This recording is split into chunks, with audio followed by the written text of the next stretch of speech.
Ever wonder what causes lightning and thunder? It's all about the atmosphere. When warm air rises, it meets cooler air.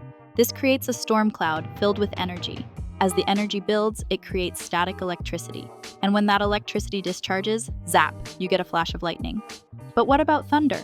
That's the sound of lightning heating the air. It expands rapidly, creating a shockwave.